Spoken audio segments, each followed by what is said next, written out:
YouTubes. And the message on the screen. I think we are going live to the YouTubes. I think we're good. All right. Hey, everybody.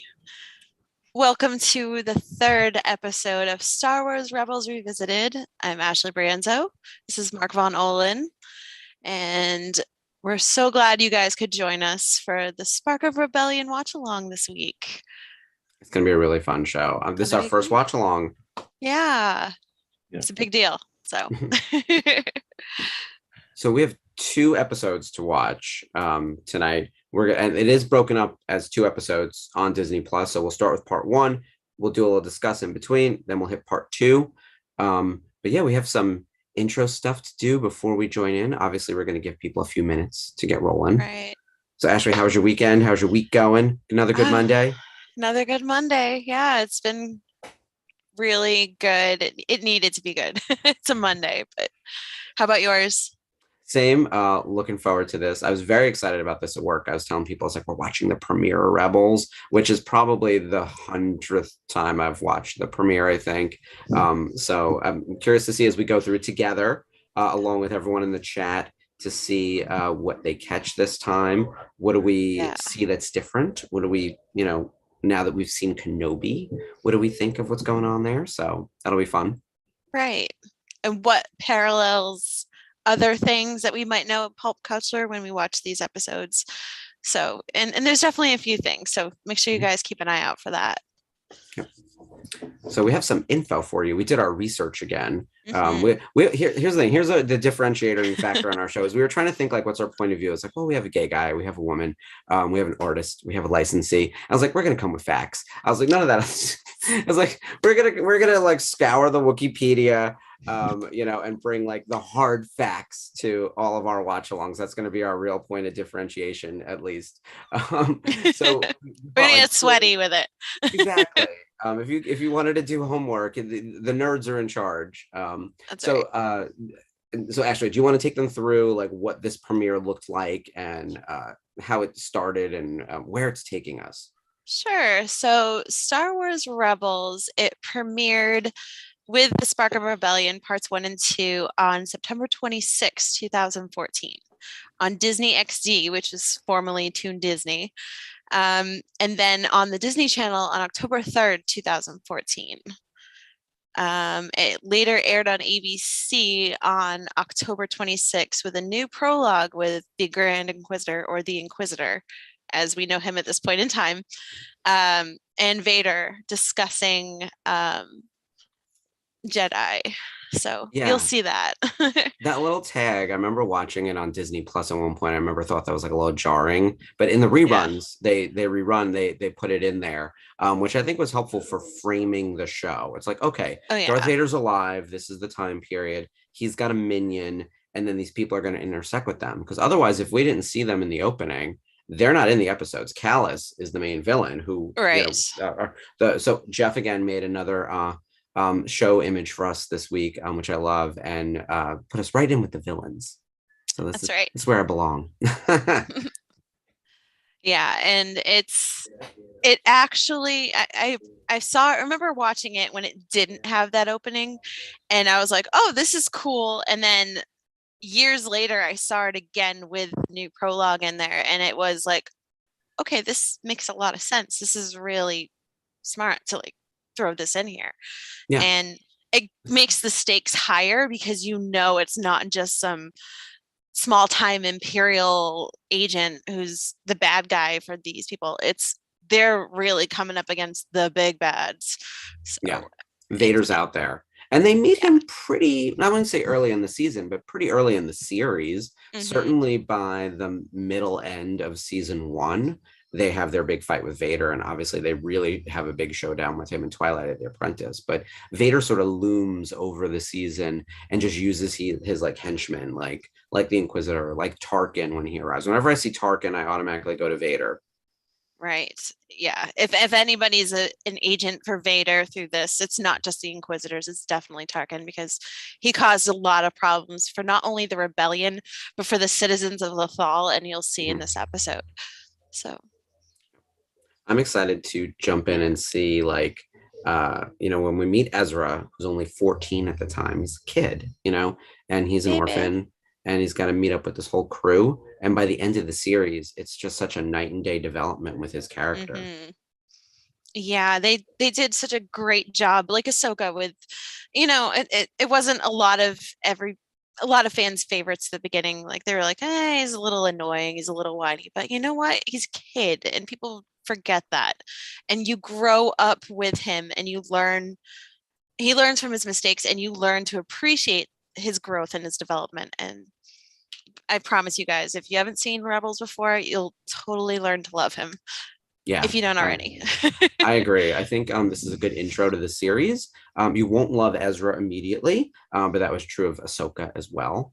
But we're gonna do many watch-alongs. This is the first of many, and I think we mentioned last week too. We're gonna try to do it every other episode. So we'll do like live discussion or some kind of listicle or maybe a guest star or some other form of content, and then on the even weeks or whatever, we'll watch something together. And guess who gets to choose what we watch together? It's you guys. So you have to put it in the chat and tell us what we want to watch next. Don't say Twilight of the Apprentice. We're going to hold out on that one. So we're saving the good stuff for later. I promise. Yeah. Maybe we stay in season 1 for a little bit. I don't know. There's a lot of interesting stuff to watch, but right. I am looking at the time just so we are doing 2 episodes. They're each about 25 minutes. So we do want to jump in now. It looks like we've got a few people watching. We've got 15 people watching on Facebook. Not sure about YouTube. I know everyone's ready to go. Let's do a countdown. Let's start at 5. So everyone have their Disney Plus up and ready. If you don't, get your Disney Plus going, click into Star Wars Rebels. It's right there, season 1, episodes 1 and 2, right at the beginning. And then, actually, do you want to do the countdown? You count down from 5 to 1, and then we hit the play button. We sync up. Sure. Everyone also remember to mute your screens too while you're listening. Also, use the closed captioning so you can hear the audio. Right. We don't want to get in trouble with any social media. Yeah. For copyright purposes. But anyway, all right, we're counting down. 5, 4, 3, 2, 1, play. And here we go. I love that they always start with the ships.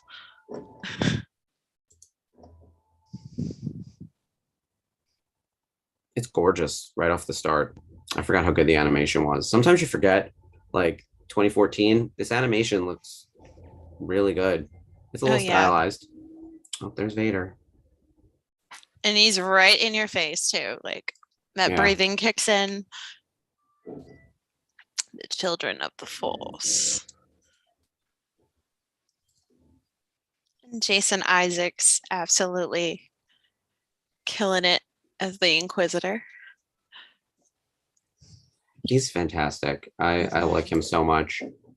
We were fortunate enough to be able to convince him to come to Star Wars Celebration 2019. I hope that anyone who was at that show was able to get to meet him. Apparently, he was delightful with the fans. I heard nothing but good stuff. Yeah. This scene is important for later episodes. Sorry. Oh, yes. Do you want to tell people what to look for in this scene? Yeah. Definitely keep an eye out. Let's see. This whole framing. Yeah, it's just so good. But yeah, that whole scene with Ezra on the tower, you'll see it mirrored in a later episode in a different way with a completely different character, but it's very, very important. Yeah. There's a side by side. You probably have seen it on Twitter and have not even realized. Mm-hmm. I like the way they did the title card. Interestingly, there's no scroll, which they don't usually do in animation. And then there's no Clone Wars narration kind of or quote. Yeah. Already very different look and feel, and certainly a different animation style. Right. Imperial scum beating up on the old people. Yeah. Right off the bat, we're introduced to the main conflict, which is the Empire is here on Lothal, which could be any planet in the Outer Rim, right? It could be called Anytown, USA, truly. Yeah. And it's here we're subjugating the citizens, and then enter Ezra. Or as I like to say, Star Wars Aladdin. He really is that dude. Like he's on the streets of Agrabah over here, stealing fruit, pestering people, very much low level crime, Yeah. but morally correct. So what would we call that? Like chaotic good? Chaotic Right? good. Yeah. Yeah, because he's Yeah. stealing from this guy as a thank you for helping him. Yep. Also, I think when you watch those jumps and everything, it's so obvious he has the force, and he probably doesn't even really know what that means. That it's amazing that no one has spotted him and identified it, especially if there's like a task force out there hunting children of the force. Right. And it's how easy that humming is that's like distracting him right here. Yeah, Like you're right. He they hears the couldn't ship. tell. Yeah. Yeah, super hearing. I think it's probably like the Jedi connection between him and Kanan that he's hearing, because he hears the humming and he looks at Kanan.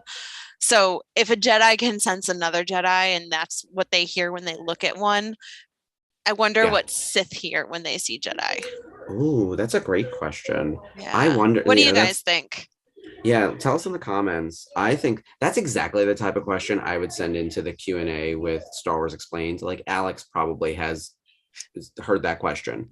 But that's a good point that like they have their own way of communicating with each other. And it's why Obi-Wan, when he feels Vader, like he got like a cold rush over his body, and like it felt like his soul was leaving his body in that moment in the last episode. It was so scary. It's awful. I like this minor chaos on the streets. And here we are with Kanan Jarrus. Good old Freddie Prinze Jr. Who I still haven't met yet. I will, but And I know, and I would have tried to have made that happen back when I had that power. That yeah. Jedi power is no longer one of mine. But he's terrific, by the way. We had him sign autographs for us numerous times at Tops, and we got him to Celebration in 2017 and 2019, and he was another one who just loved talking with the fans. He's a big geek too. Good friends with Sam Witwer. They all play like D&D together with them and Steve Bloom and Mary Elizabeth McGlynn, who plays Governor Price. Love them. But yeah, they're all super cool. Freddie's coming to New York Comic Con, so I'm hoping to bring my Kanan bust and from Gentle Giant and going to get it signed, because I have Hera signed by Vanessa Marshall. So that's amazing. I love Vanessa so much.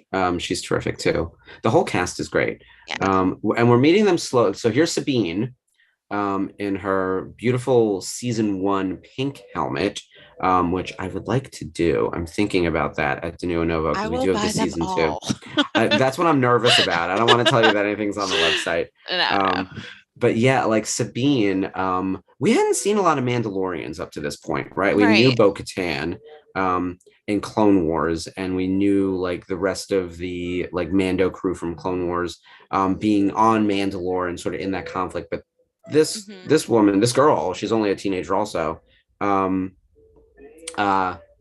is part of this crew, part of the crew with her and Kanan, and we haven't seen Zeb yet. Oh, there he is. Oh, nope, there he is. Yeah.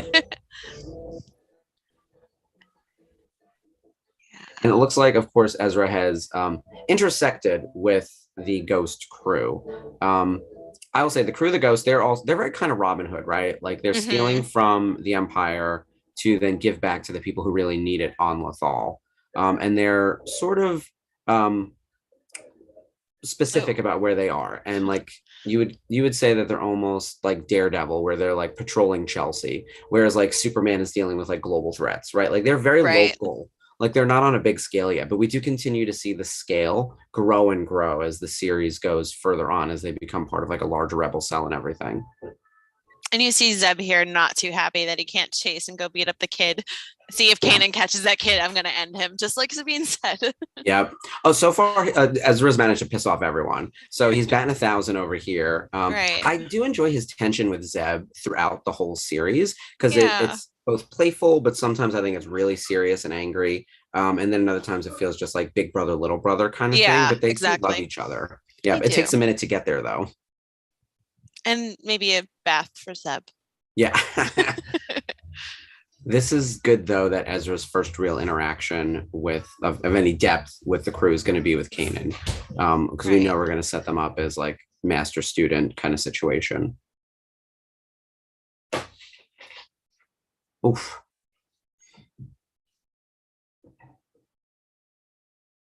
But I love how he just gently rolls his eyes and kind of smirks a little before he radios to Spectre 2, which we're about to see very shortly. Who's your favorite, right? If you had to pick one, or is it Sabine? Oh, it's got to be Hera and Sabine. They're like Mhm. right on par, but like I'd say out of all of them, my absolute favorite is Chopper.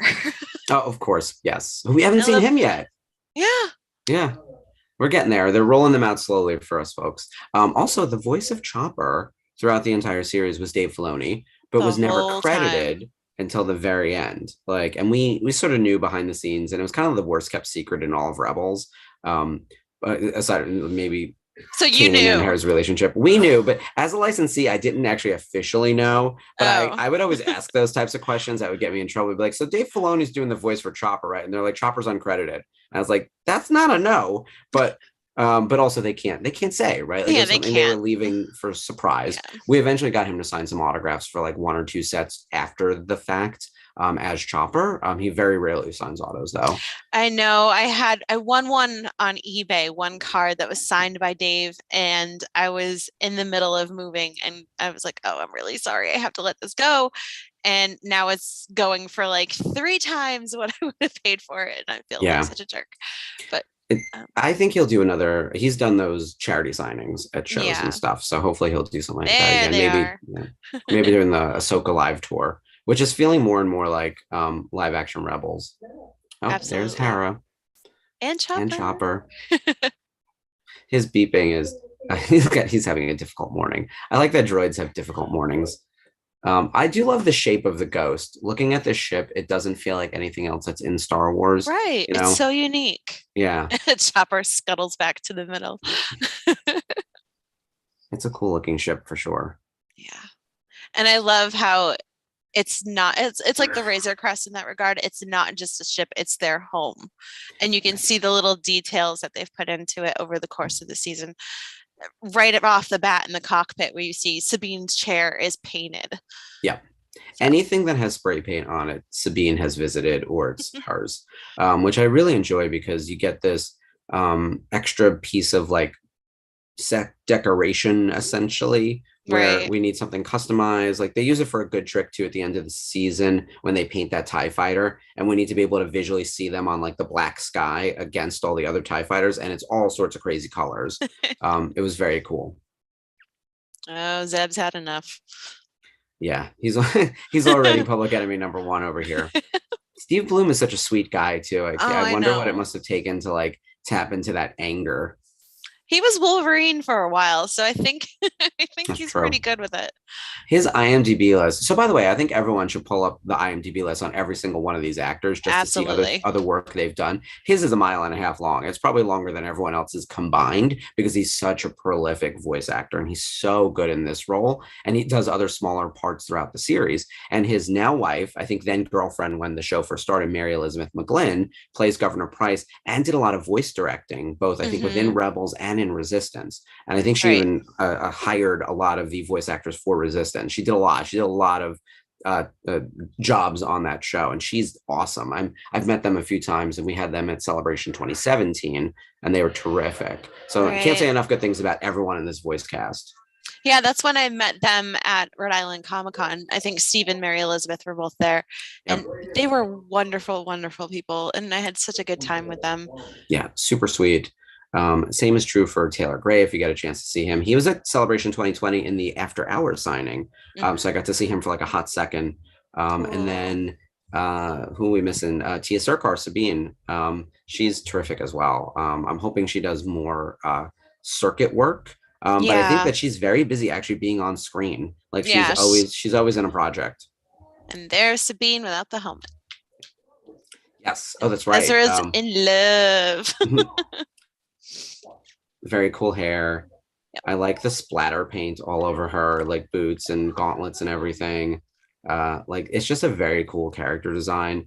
Obviously, highly personalized and customized. It's a way to make like hundreds of year old armor her own. Yep.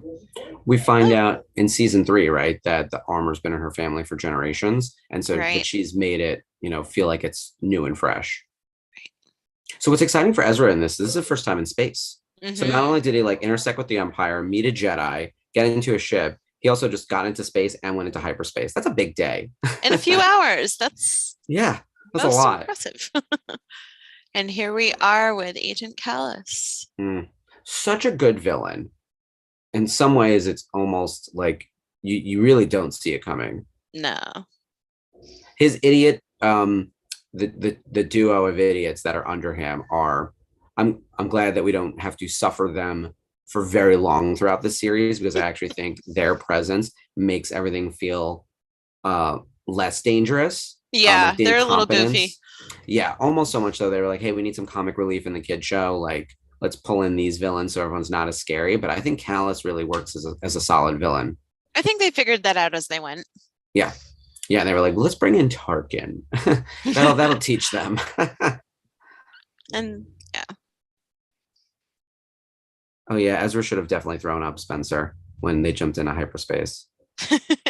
I know I would have. I can't imagine like going into space and then jumping into hyperspace. You're dealing with all of this. He senses something weird about Kanan. He's caught up in some like major issue now. All he wanted was a piece of fruit, basically. Yeah. And now it's like life and death. But this is how the Force works, right? Like it's supposedly going to pull you where you need to be, even if it's not necessarily the thing you wanted. And I think this is where he learns that they're not just stealing equipment just to make a profit. They're actually doing something, and it's on his home planet. So it's kind of getting him out of the city and into Tarkin town. So yeah, he just said that, right? He's lived his whole life on Lothal. He didn't even know this was here. Right. Tarkin town, which makes me think of Hooverville, right? Or Hoovertown or whatever. Everyone's been displaced by the Empire. They jumped into hyperspace basically as a ruse, and then they come right back and they're back on Lothal. So we didn't really go anywhere. But now they're just helping around the out. Other side. Yeah. Which I love the I almost said architecture, but like those are natural formations. The geography of Lothal is gorgeous. And you also see back a little bit in the doorway of the people of Lothal, one of the Ralph McQuarrie concepts for Han Solo. You could see him sitting in the doorway, like just looking all sad next to a Greedo looking fella. I do like the use of the McQuarrie concept art, because like Chopper is very much that Zeb. droid. Yeah, and Zeb is very what ended up becoming, I guess, either Chewbacca or C-3PO kind of. But yeah, the use it somehow feels like old and familiar, yet brand spanking new at the same time. And it's such a tricky line to balance when we already know so much about Star Wars, right? We've gotten at this point, we would have seen 6 movies. We would have seen all of the Clone Wars. You have all the stuff from the EU. And yet everything in here feels both fresh and yet somehow immediately recognizable. And I think having the people of Tarkin Town thank him, and he's like, I didn't do anything. Like it kind of humbles him a lot, because he was just going to take it. He didn't realize what it was for. Yeah. So this is his first step, as Obi-Wan would say, on his path to being a Jedi and being selfless. Hera has a great quote about it. Mostly that ideology is very Jedi, but Hera says something like, we have to fight for people who can't fight for themselves. And there's that whole lesson about selflessness versus selfishness and being part of something larger, which the show continues to do. And look, it's very heavy-handed, kids, but it works and it still hits me emotionally. And I love that kind of stuff. I was like, telegraph your shot. Like, I don't care how obvious you make it. Like, I want to see it. Yeah. And I love how Chopper just rolls by in the background of this scene, because like, oh, he's breaking in, I'm gonna go tell him. Yeah.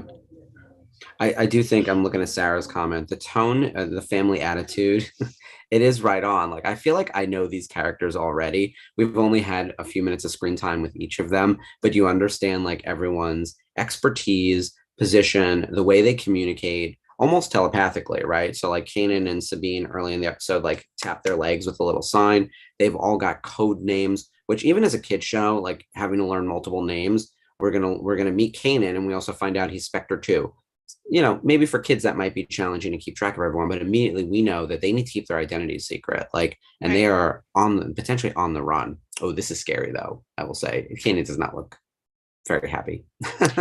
Now, I hope you all voted for Caleb Doom and Kanan Jarrus's lightsaber for the Disneyland Legacy Savers, because I need one. I agree. I think it's a gorgeous saber. It's just very sleek. It's not like super differentiated. Like, it's not curvy like an Asajj or a Dooku, but there's something just very like classic about it. And it's just very him. Yeah.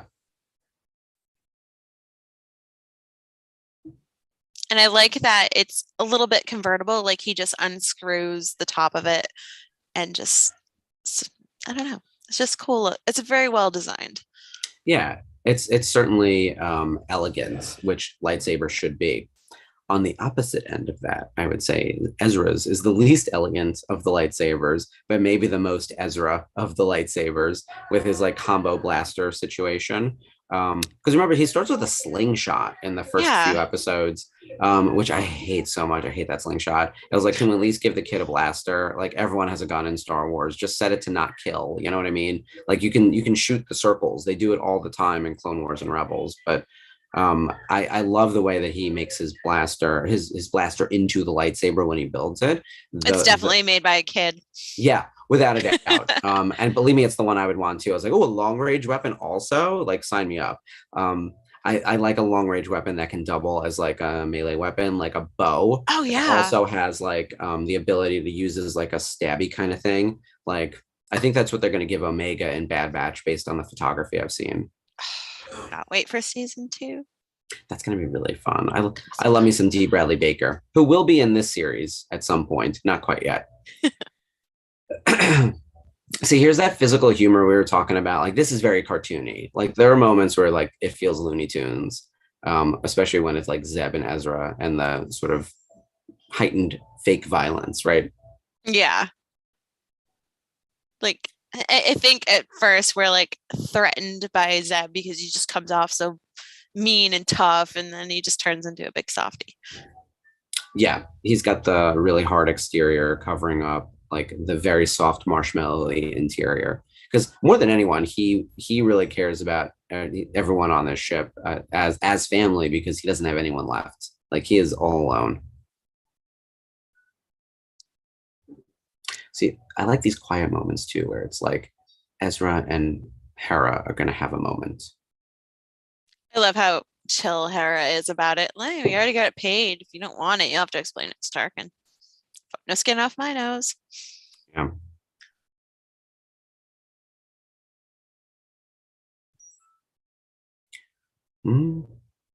She's tough.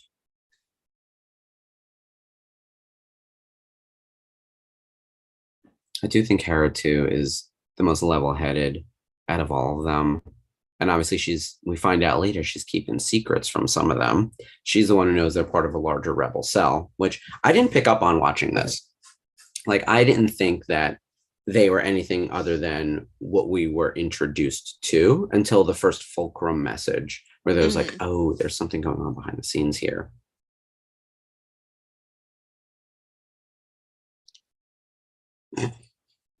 I love a good kid. There's always a kidnapping or like fake prisoner move. That seems to be a Star Wars trope.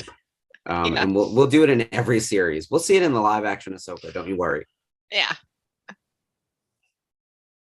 Uh-oh. Yeah, he was able to feel that. Now, by the way, it's not super helpful to be able to sense that like a second beforehand. If you knew a little bit earlier, but that's why we're going to hone those Jedi skills.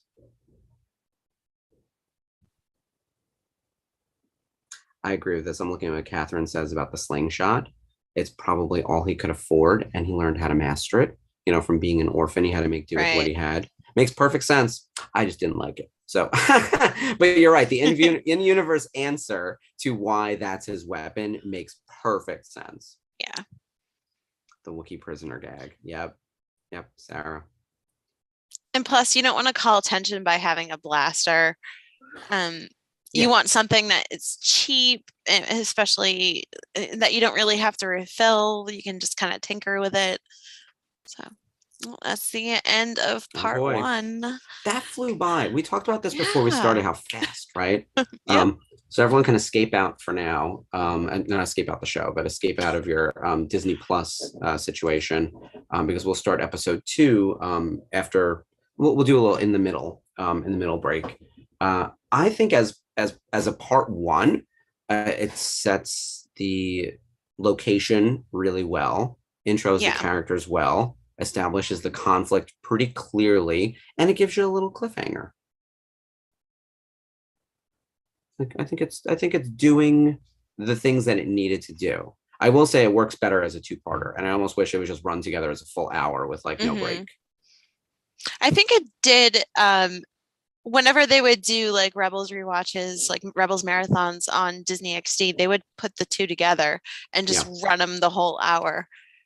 I think that makes more sense. It definitely makes for a slightly better viewing experience.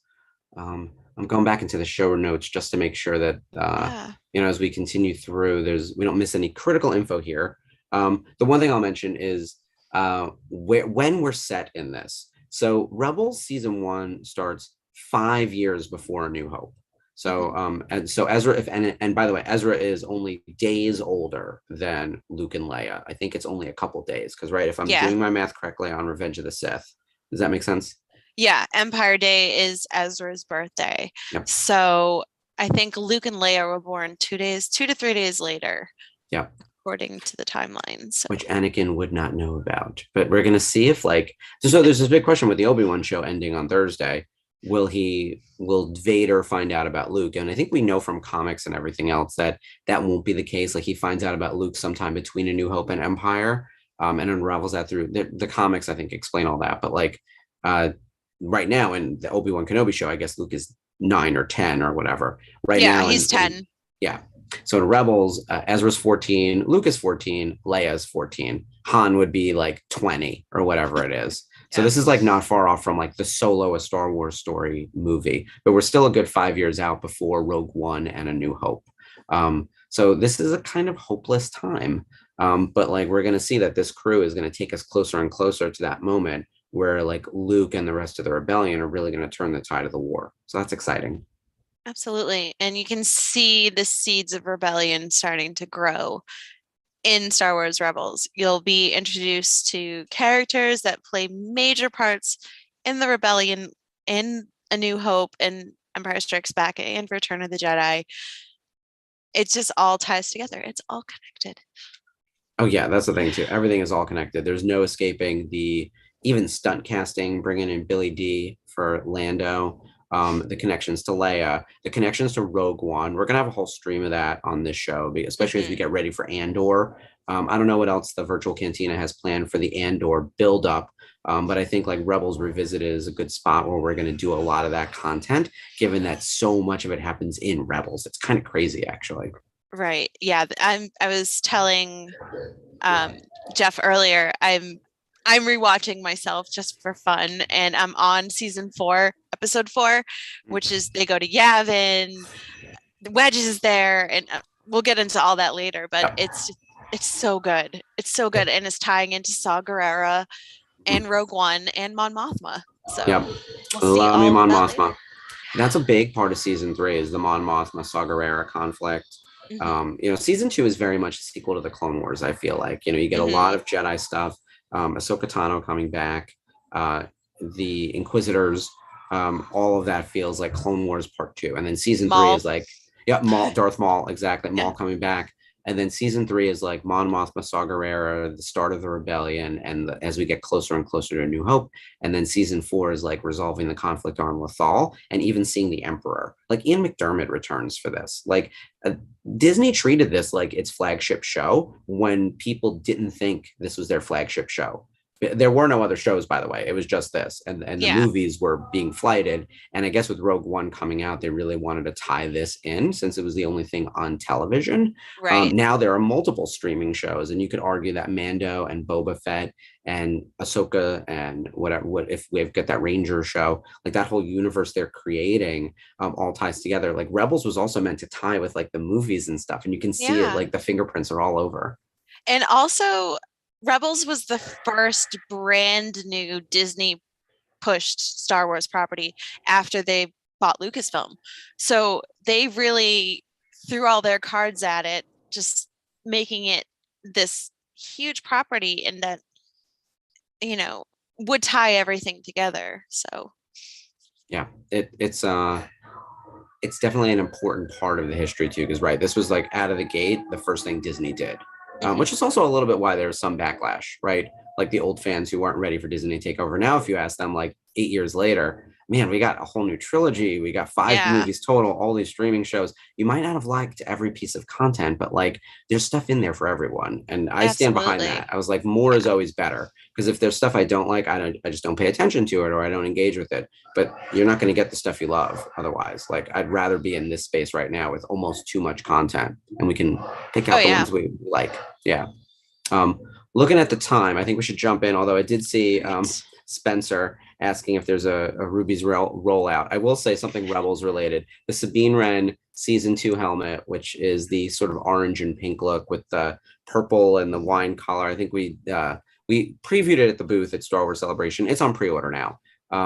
And right now I'm just getting ready for like all the things coming up the rest of the summer. Also, our Krennic outfit is in stock, our cape and our tunic. So we're feeling very fancy with the big cape. But yeah, we're constantly busy. We're constantly gigging over there. In the words of Krennic, oh, it's beautiful. It really is. By the way, it's not white. It's an off-white. So if you're wondering why it's not white, that's the real color. That's like a whole thing, by the way. We've gotten a million questions about it. That's like the Han navy blue jacket, brown jacket. Yeah. It's the whole thing. No, it's like, what color is it? It was like, I promise you that Lucasfilm approved this color. It's official. All right, I think we should jump into the next episode. Sure. Do you want to count us down again from 5?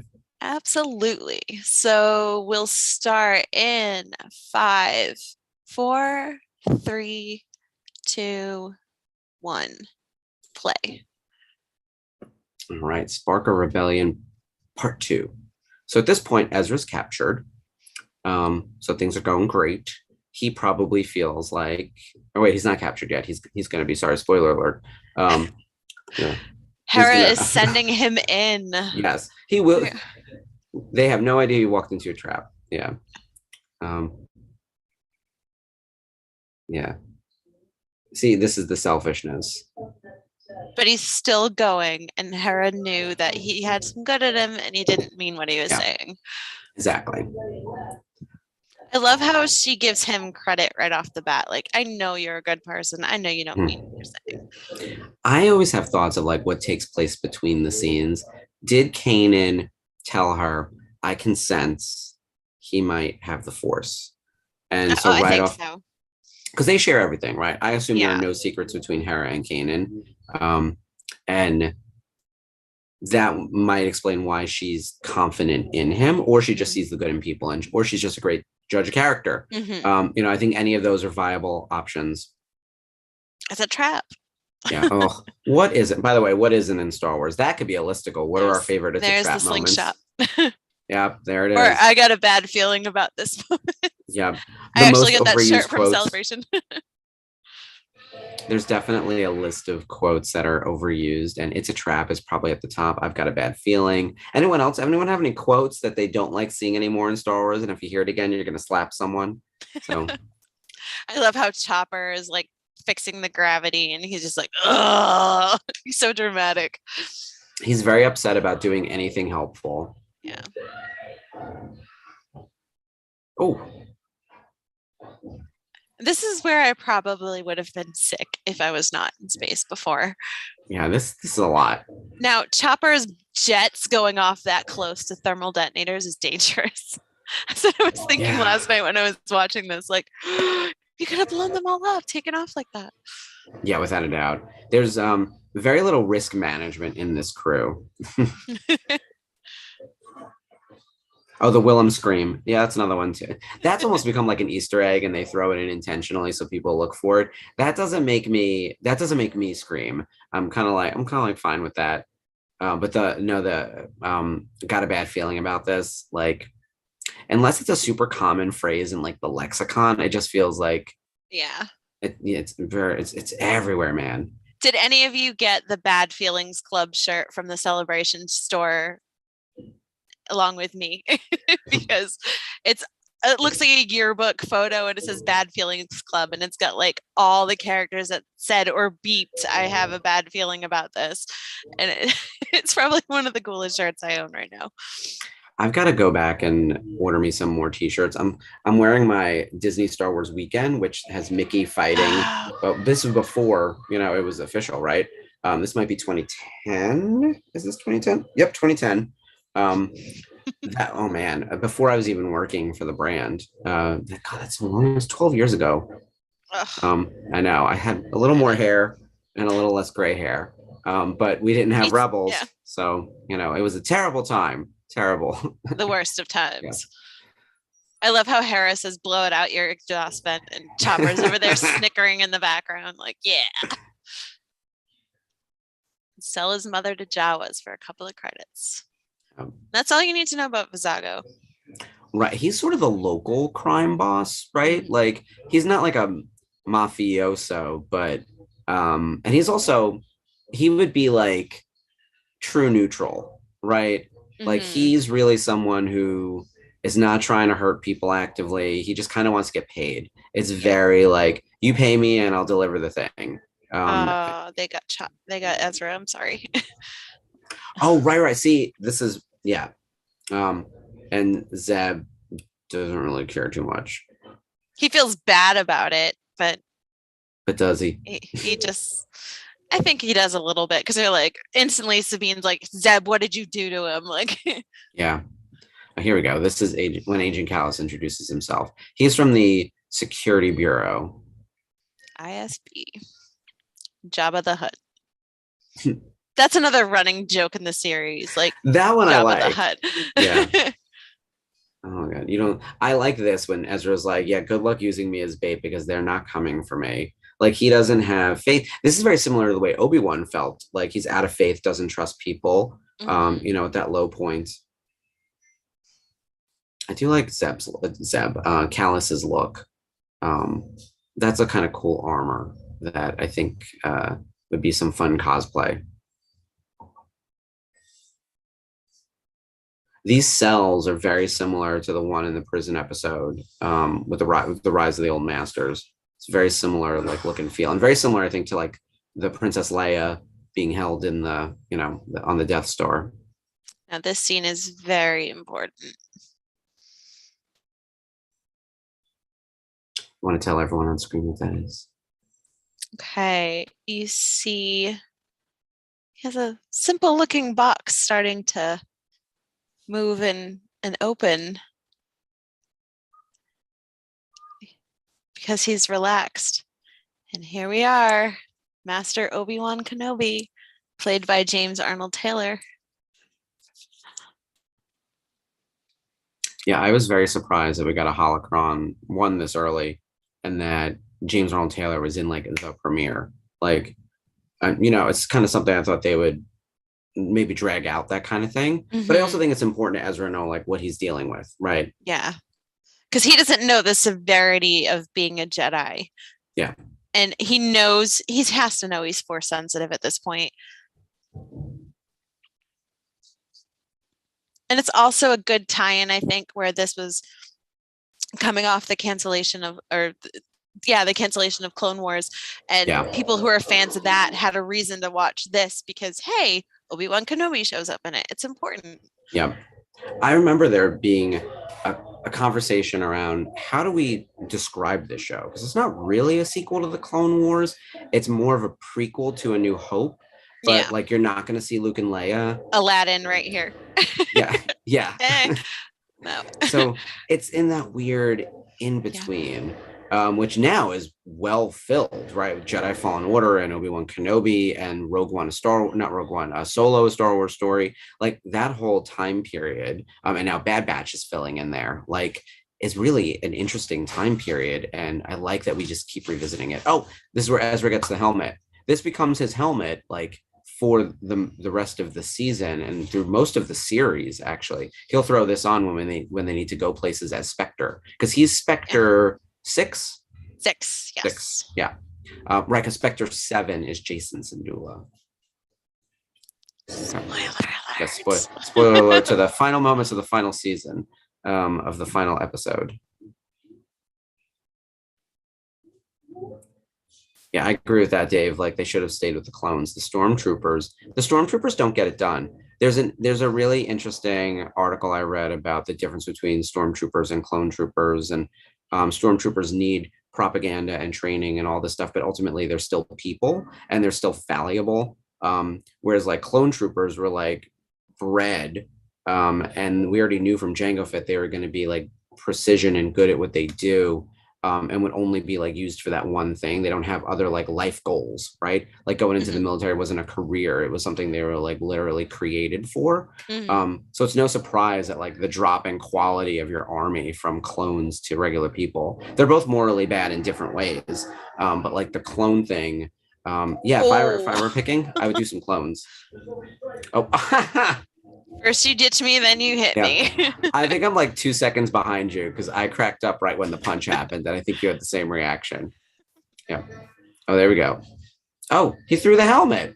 He gets a helmet though, right? He gets a helmet. Yeah. I think once he goes to the academy later, he keeps that helmet. When he infiltrates the academy. That's another good one. Yeah. This time you board first. Okay. So pretty basic kidnapping plot, escape kind of thing. Uh-oh.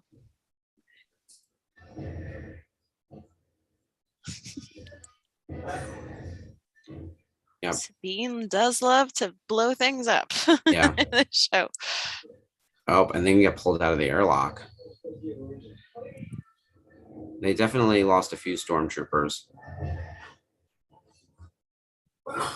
There you go. Yeah, there's definitely a few people on the other side of that shield.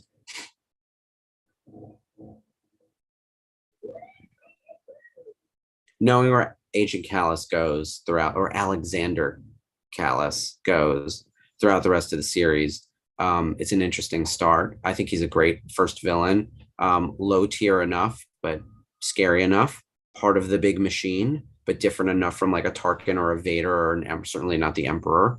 A military personnel, but not like a mindless, like a generic red shirt kind of thing. So I like what they do with him. Spice Mines of Kessel. That's right, because they have to go take care of the Wookiees.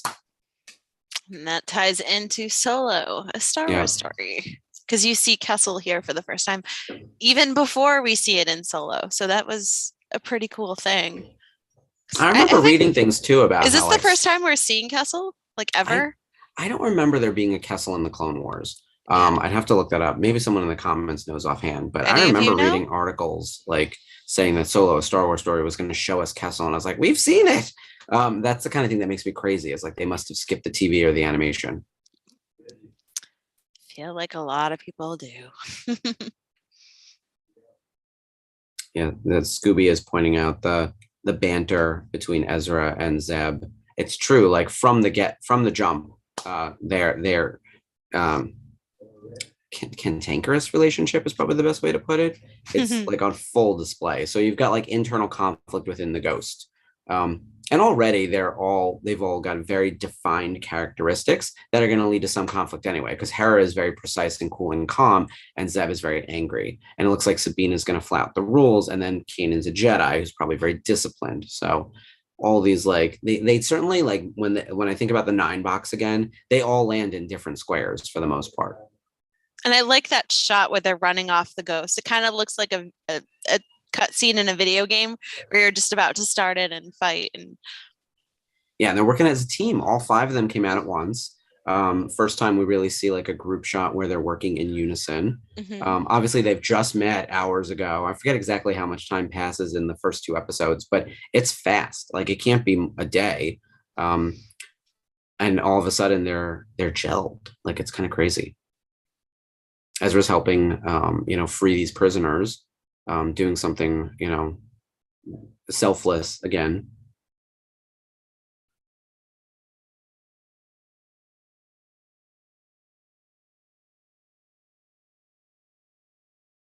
Oh boy, more TIE fighters.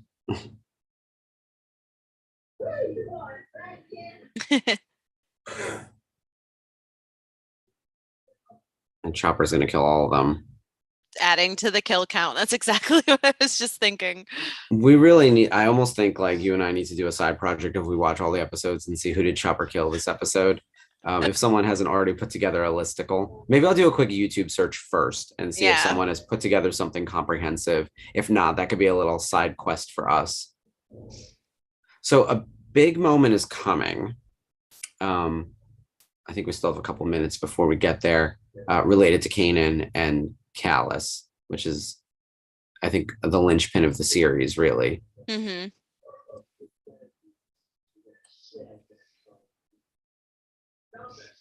Oh, that guy got fully shot. Ezra once again realizing that he needs to do something and save the young Wookiee. Yep. So we see it in the beginning that Hera is the pilot of the Ghost, the pilot of the crew, but we also learn that like she's one of the best pilots certainly in all of the rebellion. Sato talks about that when we start meeting more and more people. Like she's doing flight training for other people who are learning how to fly. Like she flies the Ghost like incredibly. Oh, here we go. This is the moment. Oh yeah. Yeah. Love it. Yeah. Yeah. I remember losing my damn mind watching this for the first time. Being like, and he goes up against everyone standing there, and he's super outnumbered.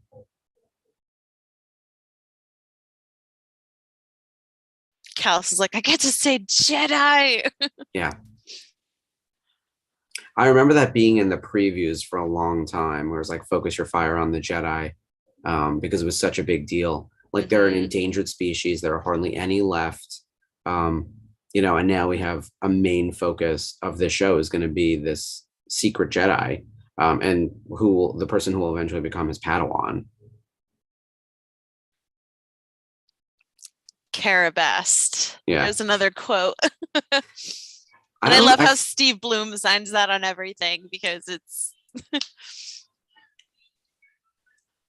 I forget who invented that word. I don't know if it was Filoni, but Steve has a lot of different readings of it, and it's a good. Someone put together like a big super cut of him saying it, and it was just fantastic. Some of them are super angry.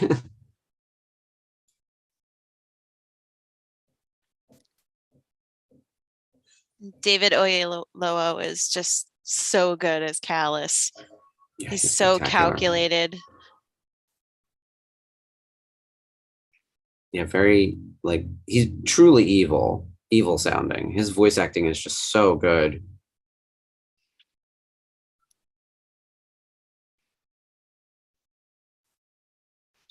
It's one way to get everybody out of there.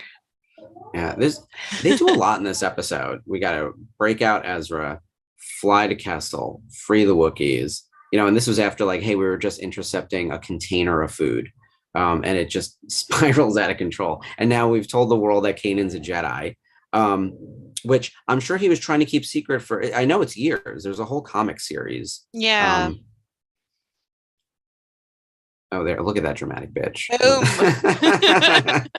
Vader does something similar in season 2 during Twilight of the Apprentice, where he's on top of the TIE fighter. But in that case, like, who's flying the ship? Like with Hera's flying the Ghost. Oh, look at Callus. First Jedi you've ever seen, sir. Boot. Yeah. I like that it's played for laughs, but he fully killed that guy. Yeah. You know it. Oh. There we go. What am I supposed to do? Pull out a laser sword and take on the whole empire? We do it all the time. We all do it. And at some point, a Jedi will be standing on his own, having to defend a lot of people who can't defend themselves against a much larger group. It is a common trope in Star Wars. And I think it's something that will continue to. We're going to see Ahsoka stack up against like an army at some point. It's going to be just her, and they're not going to have a chance. They were showing all the people that she's fought in her duels, and how she's taken on Darth Maul or Maul. She's beaten basically everyone or survived everyone for sure. I don't see anyone who can stand a chance against her, right? Right. Like she made it out of Vader. That was the only one where like we were worried for a second, but she beat all the other Inquisitors pretty easily. We're going to talk about that when we get to the Inquisitor episodes, and how Ahsoka like wipes the floor with them.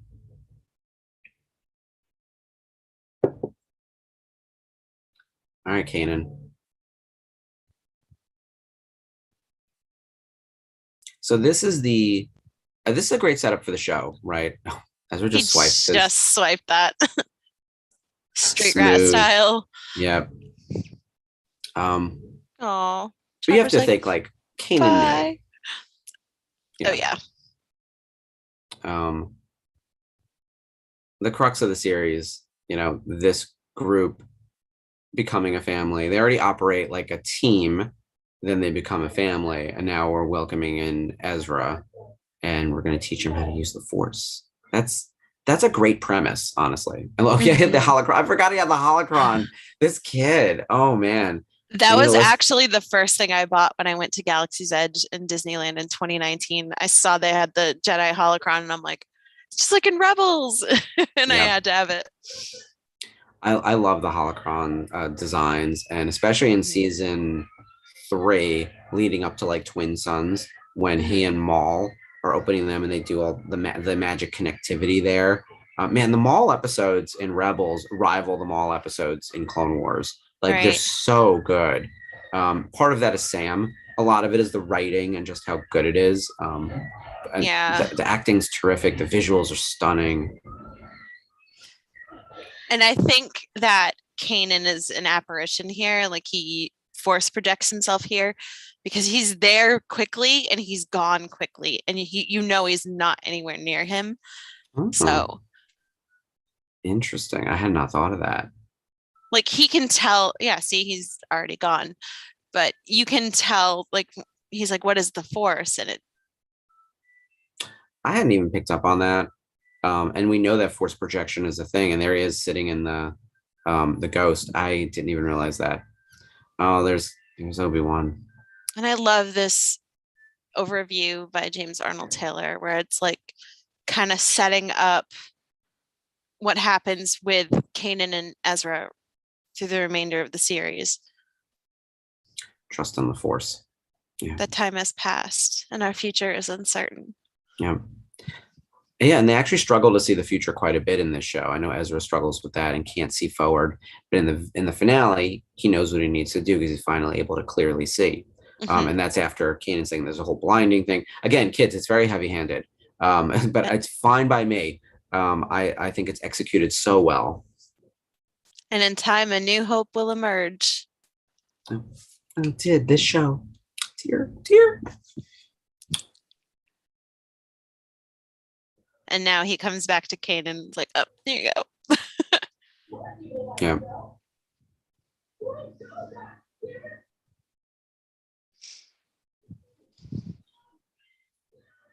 See, notice that he's called Inquisitor. Yeah. And not Grand Inquisitor. I think the additional characters coming in at the end of season 1 led to like a tiny bit of a retcon. But I'm fine with it. Like, that's the kind of stuff that doesn't bother me. I was like, yes, continue to grow the story. Do what you need to do. Minor tweaks does not faze me. Mm-hmm. And I love. Say, okay. Oh, sorry. I love how the theme music has like little snippets of all of the Star Wars themes. Yeah, the music in this is really strong. I was gonna say the Grand Inquisitor. I prefer Hours in Rebels to Obi-Wan. Not that Rupert Friend isn't bad. He's not bad. Well, Yeah, we get a lot more of him too in Rebels. It's almost unfair to compare the two because I feel like the Grand Inquisitor in Obi-Wan is such a plot device, more so for Reva's character, who I love Reva, but I do not enjoy as much the Grand Inquisitor in Obi-Wan as I do in Rebels, because I think there's just a lot more to him, and we're going to do some Grand Inquisitor specific stuff. Right. So there we go. What'd you think? Yeah. What do you think, Ashley? Give us your top line thoughts. Oh man, I really think this is off to a good start because you see how Ezra basically has been surviving on his own for several years, and has learned how to not only trust these people around him that he's just suddenly got thrown into, but to help people that actually need help instead of just taking for yourself to survive.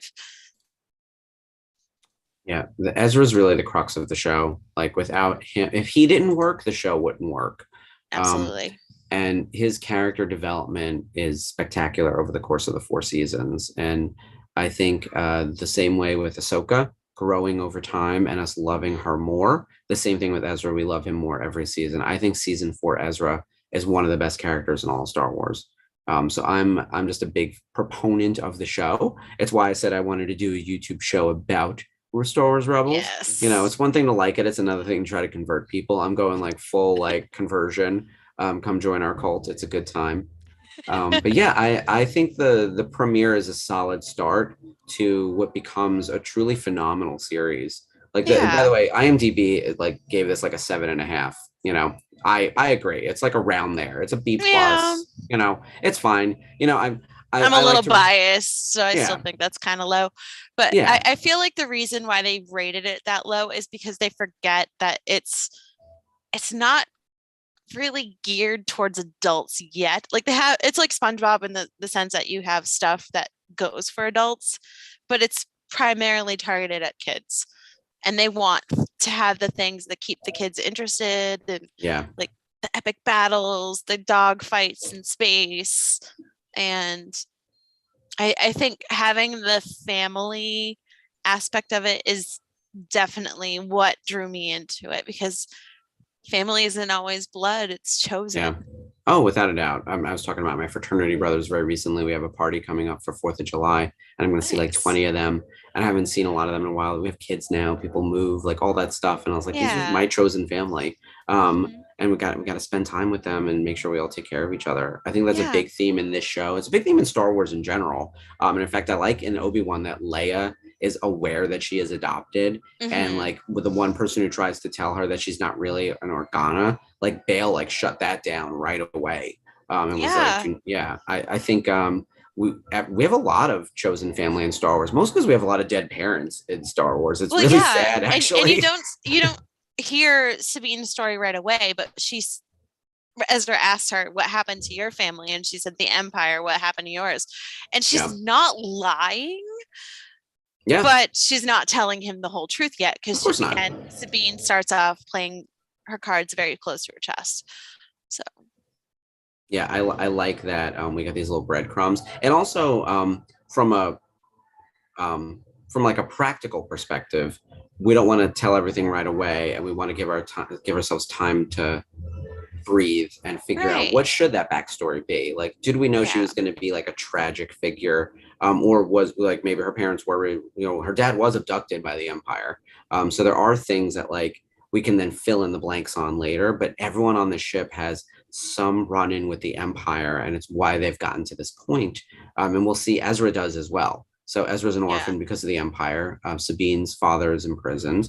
Zeb's whole race is, in theory, wiped out, we thought. Wiped out, Hera's mom is gone. And her father's on the run, so...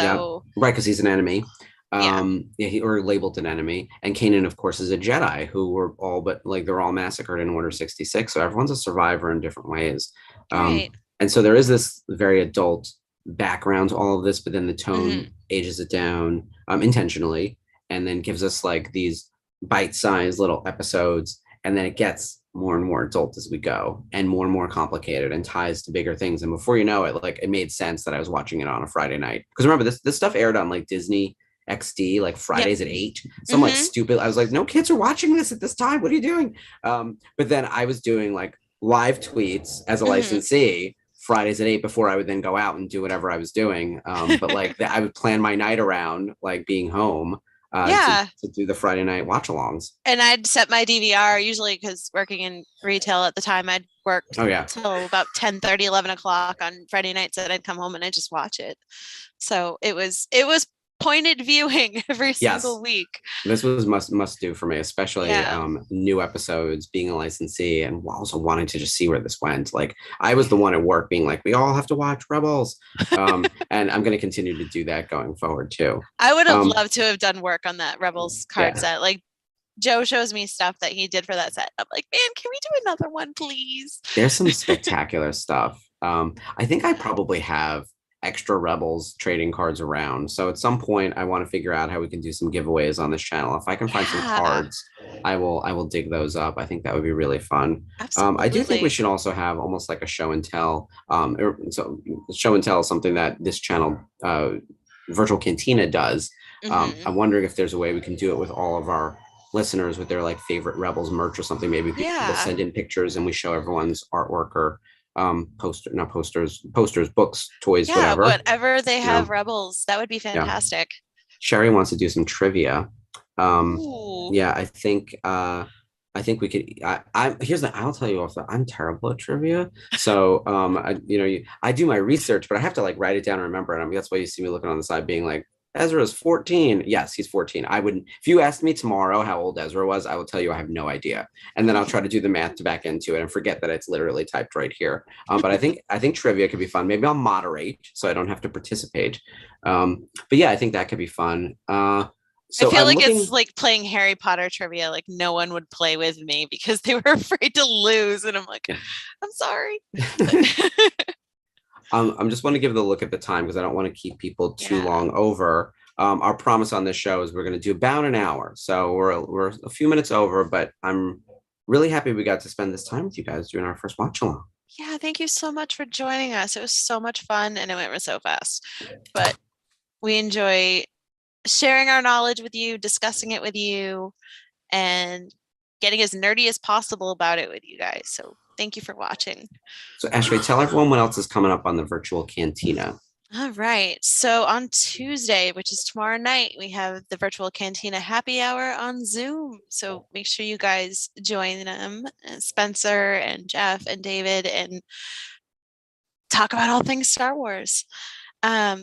Thursday, they have the Obi-Wan watch along at 9:30, so don't miss that. They're going to be watching the final episode of Obi-Wan Kenobi. Final, I hope not, but I do want a season 2. I do want a season 2. Come on, it's going to happen. I mean, it has to happen. I know. Like, it's so good. Like, they didn't spend 20 years not reuniting Hayden and Ewan together for this. So and also on Sunday we have the Unifying Force on the Virtual Cantina Network, so make sure you guys join them and check out the other shows on the Virtual Cantina Network. That's right, including that show and tell thing. Yes. Where we may be participating in one of those soon. But it's people showing some of their favorite items within their Star Wars product assortment. I always love that kind of stuff because like what got you into Star Wars? Why are you so geeky about it? And then why do we have like, I'm assuming your Hera bust would probably be the one, like if you were picking like the signature of your collection. Mine is probably my autograph stack over here from with the Rebels poster. Oh, it definitely is. What else do I have? Oh, I also have like a really cool like Ezra and Chopper maquette. That's like really cool. Neat. That'd be really cute. Yeah. Dave is saying that the Unifying Force episode on Sunday is, of course, an Obi-Wan Kenobi wrap-up. And wouldn't you know it, on Monday, our little show, Rebels Revisit, is doing an Obi-Wan Kenobi wrap-up. Because one, how could we not? Like, it is the most newsworthy thing happening. And there are just so many Rebels connections within that show. So join us next month. Exactly. Yeah. And I got Mickey Mouse. Mine doesn't make a lick of sense. So yes, it does. Yeah. It totally does. It's so funny to see this now because they would never do this now, despite the fact that they own both these IPs now. That's what's so funny. Yeah. Okay. That's why it's OG. Monday. Next. So, all right. Tuesday happy hour. Thursday Obi-Wan watch along. Sunday Unifying Force. YouTube show and tell on the YouTube channel, right? And then Monday next week for our show, we are also going to do Obi-Wan Kenobi wrap up, and it's going to be really fun. And hopefully you don't take. We're going to do new stuff. I'm going to watch all the others, so we say different things, and ours will be Rebels focused, of course. Yeah. Oh yeah, we won't leave you hanging on that. Yeah. Alrighty, I think we're at Yeah. time. Well, thank you guys so much for joining us this week. It was a lot of fun, and we really appreciate you tuning into our show. We can't wait to see you guys next week and discuss Obi-Wan. Till then, make sure you stay tuned to the Virtual Cantina Network for all of your Star Wars fun. Night, everyone. May the Force be with you.